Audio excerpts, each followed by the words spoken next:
A high quality ABA program treats clients with dignity and respect. But how can we make sure that we are maintaining client dignity in ABA sessions?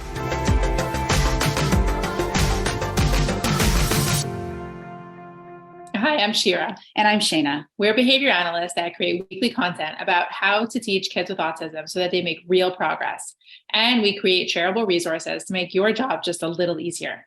Today's topic is all about client dignity. And if you want more videos like this, make sure to subscribe and hit the notification bell to stay updated on new video releases. So when I think of client dignity, it's just even the small things. I recently started working at a group home, and the first day they were showing me around and they were knocking on the individual's doors before they went in. And I thought that was just such a simple and basic thing. Of course, you knock on someone's door before you enter.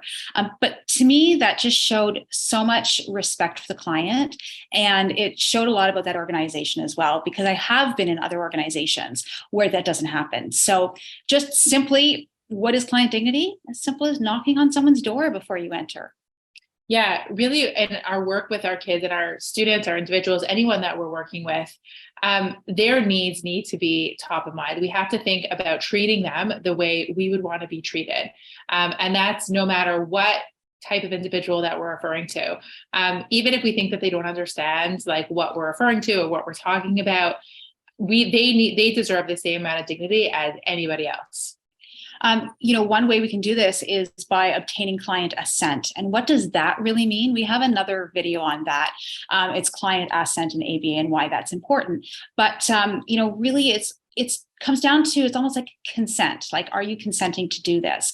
But assent is really just about, are you with me or are you running away from me? And if you've got clients who are running away from you, you need to change something about that, whether that's through pairing, making your sessions more fun, or just changing programming because maybe it's too hard. Those non-speaking clients aren't going to be able to tell you, if they're having fun or, if their rights are being violated. So, or whether they've even got any kind of consent or assent. So you've got to really look for some of those nonverbal cues of, am I running away? Or are they there? Are they having fun? Is their body oriented towards you? Are they in the game? For lack of a better word. So we'll check out our other video on that. But other things would be things just like, other than consent or assent, are their rights actually being violated? And what does that actually mean? Little tiny things. But, as ABA therapists, oftentimes we teach kids toilet training. We teach kids how to get dressed. And how do you do this in a way that maintains their dignity? A 2-year-old, sure, I'm seeing a 2-year-old naked on the toilet. But if I need to teach them how to wipe, I'm going to put gloves on, because that way it just, ensures that, it's, that barrier and it's that privacy thing. As the kid gets older, I'm going to teach them how to close the door, and that privacy of closing the door and I'm going to the bathroom on my own. If you're teaching kids how to get dressed, for instance, depending on the age of the child, you're going to, change the way you prompt based on that age, right? As, a 2-year-old, you may be able to help a 2-year-old, get their shirt over their head. If you're teaching a 16-year-old how to get dressed, you're going to want to teach in other ways or practice ahead of time while they're still wearing another shirt before they put that shirt on when they're naked and you're not there. Recently, I went in to see a female's showering routine, and she's older. And I requested that she wear a bathing suit during that visit because she's 30. I didn't need to see her naked, and she didn't need me to see her naked. So really just thinking about all of that and how do we maintain that, and how would we want to be treated? Like Shira said before, how would we want to be treated when we're talking about that? And I think it's not just about, when we're actually teaching them dressing or things like that, but so often within classroom programs, we think it's okay to teach our students how to, take on and off their clothing, but it becomes like kind of a random activity. In the middle of the day, it's time to do dressing. And so in a classroom, they're kind of taught to take things on and off because it's time for dressing. And so it could be a little bit more dignified if we're teaching those kind of skills within a context. So is it because we're going swimming? Is it because we're, putting on our jackets to go outside? Or maybe we are going to the bathroom? Because a lot of our clients don't really discriminate between, I'm getting undressed now because you're telling me that it's dressing time, and another time someone tells me to get undressed, I shouldn't. So putting it within a context, I think, just really preserves a lot of dignity. Another thing that, Dr. Gregory Hamley talks about is something called televisability. It's a great way to gauge whether the dignity is being followed. If there was a TV watching or camera that was televising everything that you were doing as an ABA therapist, and somebody could watch it at all times, would you be proud of what it is that they're watching? And all of our interactions and ABA sessions should be televisable. I'm not even sure if that's a made up word or it's something that existed before him, but it is such a great way to think about how our sessions are looking, because very often we'll be with kids in a room by ourselves, or there won't be anybody around, or, there may be other ABA therapists or other kids. But if we always have in the back of our mind, would I be proud if this child's parent was watching what was happening? Then that's a great way to gauge if you should continue to do what you were doing. And that especially comes up when, challenging behavior comes up, or maybe you don't have consent and the child is trying to run away from your session. Would you be proud of the ways that you were redirecting or managing or getting a child, back to where they needed to be? So it's really important to think about that in your sessions. Such a good point, Shira. Another one of my big pet peeves is when people talk about clients around them. I have an 11-year-old daughter, and I would never, she'd be right beside me. I would never talk about her weaknesses or her faults right in front of her, unless I involved her in the conversation. But I would never go up to somebody and say, well, did you know that, my daughter can't do this, this, this, and this? I think about what that would do to her self-confidence. So why are we doing it with our clients? Making sure that our clients are out of the room and we're having that conversation, or engaging them in the conversation with us to talk to them about what their goals are as well. And I know that a lot of parts of our jobs can be very frustrating and very challenging. And all of us as human beings feel like we need to vent. But we have to be very careful of where that venting is going, both to who it's going to and how that's coming across. So while it's okay to sometimes need to vent, find your supervisor or go to someone, but it has to be completely confidential. And we don't want to talk in any way that's demeaning of our clients. So you might be frustrated by something and you need a solution and you need help, and that's okay. But when you're out with your friends and, you shouldn't be telling this funny story about how this child had a really messy accident and it was so hysterical. It should be completely confidential. They should never know who it is. But even if they don't know who it is, it's just not respectful in a way to describe, I wouldn't want somebody describing my child that way, even if they didn't know who it was. So really thinking about how you're describing or talking about your clients outside of work.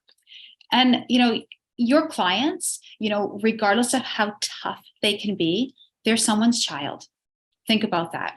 They're someone's child, and if you have a child, you would never want someone to talk about your child like that. So make sure that you realize that and not talk about your client in such a way.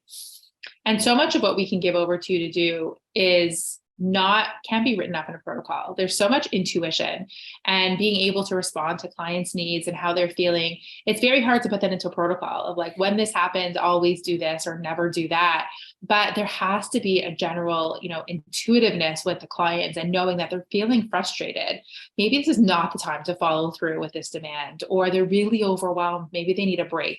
And it's not about, there should still be a general plan in place that you're following. We definitely don't want you to be going off of that plan. But sometimes there is that level of knowing your client and being able to read where they're at so that you can be receptive to their needs and their feelings, and so that it doesn't interfere with any type of greater behavior plan that's in place. And sometimes, if clients are engaging in negative behavior, your supervisor is saying, well, find a reason. There's always a reason why. And I 100% agree. There's always a reason why. There's typically the function of behavior.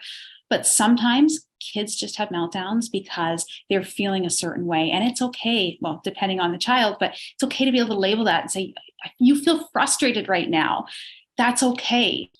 So we get so used to this rule of whenever you give a demand, or you have to complete the demand, or whenever a child's having a meltdown, always do this or never do this. And I think there are no absolutes. Everything is kind of sometimes.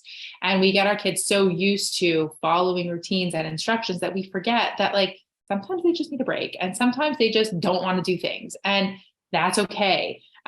We can give them choices, and it doesn't always have to be a forced choice. Sometimes they get to just, not do their homework because they're not in the mood, the same way I sometimes don't do what I'm supposed to do if I'm not in the mood.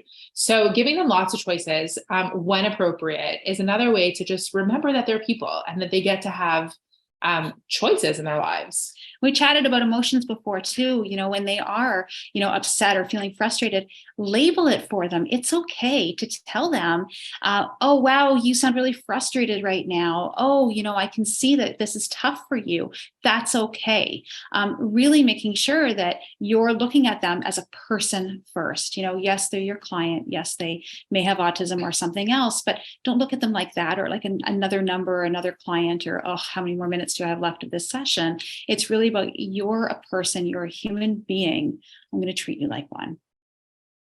And it's also, we all come to our sessions and to our clients with our own personal opinions and personal views. And it becomes very easy to judge other people that we don't agree with. And that really, another person's, culture or opinions or even political views can sometimes trickle into our sessions, especially if we're doing some home-based therapy or working with parents. And we have to really remember to not let our personal views or judgments interfere with the treatment or create a problem, or, have a different opinion of this client or treat them any differently because we don't agree with maybe the family's personal opinion or their views. It shouldn't interfere with the way that you treat that client and the family. And if you're finding that it is, making sure that you can talk to your supervisor about that and have that open and honest conversation away from the client about that, because that is massive. If you are, imposing any of your personal views or judgments, or if you're even thinking a certain way, making sure that you talk to your supervisor about that. And if you do think that your client is in danger for whatever reason, whether it's at home or in another setting, then you do have a duty to report. And if that's the case, then you should have a policy in place for how to handle that information. Most likely going to your supervisor or somebody else at your organization who can help you deal with that.